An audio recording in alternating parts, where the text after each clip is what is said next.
So, and this is always the case for folks that rise to the sort of more senior level of management. The higher you rise, the less you're paying attention to the details.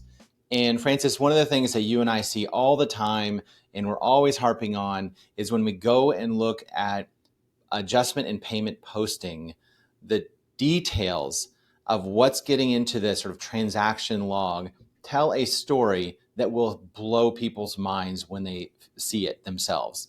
And so let's talk about the revenue cycle director who's sort of been skating by on other people's reports and other people's work and maybe not taking the time to get in the details of the systems. I see this as a huge problem. Most of the folks I talk to don't really understand beyond a superficial level what's going on and how it works. And one of the things that we've advocated for in other posts here is going and having belly-to-belly conversations and watching people do work, seeing what buttons they click, maybe seeing what technology you need to introduce or remind people that you have purchased and they aren't using, those kinds of things. An area that I would suggest that revenue cycle directors pay a little bit more attention to, maybe a lot more attention to, is go and look at the sequence of transactions that are happening in payment posting. Because there are some real sort of operational opportunities that you can discover here. So whether that's whether or not you're making time of billing contractual adjustments or not, and are those based on fee schedules or not, that's a huge opportunity. If, for example, you could introduce that at the front desk, if you've got an opportunity to do that sort of time-wise, you can ultimately understand what the patient's going to owe based on that plan and their deductible at that time, and potentially give them an estimate and collect it up front. Game changer for patient responsibility collections. You're probably also going to notice that when payments come in, the auto posting function that you thought that, oh, my clearinghouse auto post, I don't have to think about posting. Well, are you doing reconciliation at the bank account or not? What about when there's an offset, a recoupment on an 835 that comes in that lowers the amount due on the 835? What happens? We have seen time and time again where 835 auto posting does not work as advertised. There are plenty of scenarios, especially zero pays and those kinds of things, that do not get in the system correctly.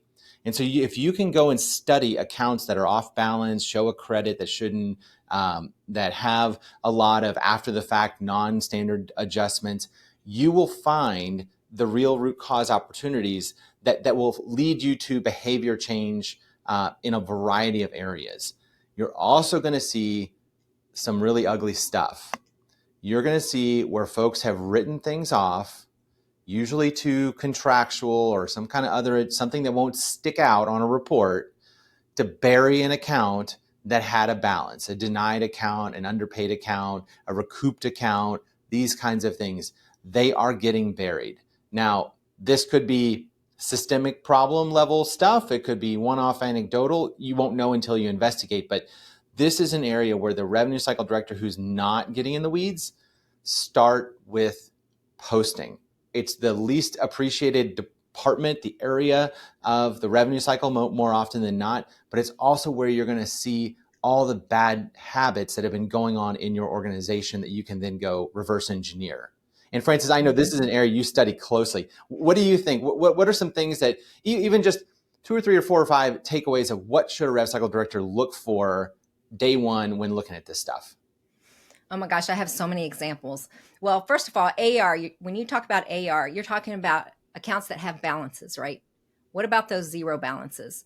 The zero balances often are where we always say the dead bodies are buried. And I'm not speaking about maliciousness or intentional, but one of the things that, I look for as an RCM consultant, and I teach this to the directors, and it's not done often enough, where you run a detail of your adjustments. And there are a lot of customized, all systems come with out of the box. Your contractual, the non-contractuals will be the bad debt, the small balance, maybe even timely filing, which is specific to a denial. But you might have some canned ones. But then I see all these self-created adjustments that are like, oh, wow, what's in this bucket?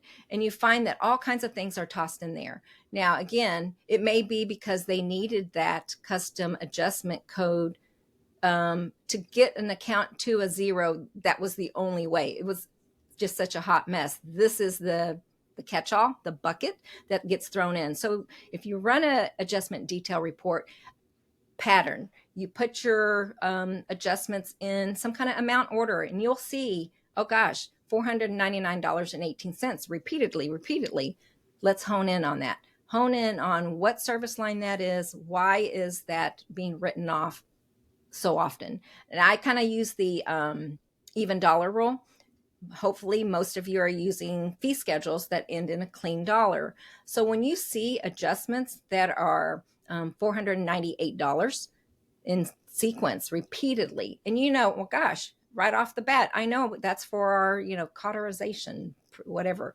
Then you go to that procedure and find out that, oh gosh, guess what? The auto posting is doing that. This is not a human. An auto posting parameter missetting is writing all those off. Quickly go reverse those, recover them.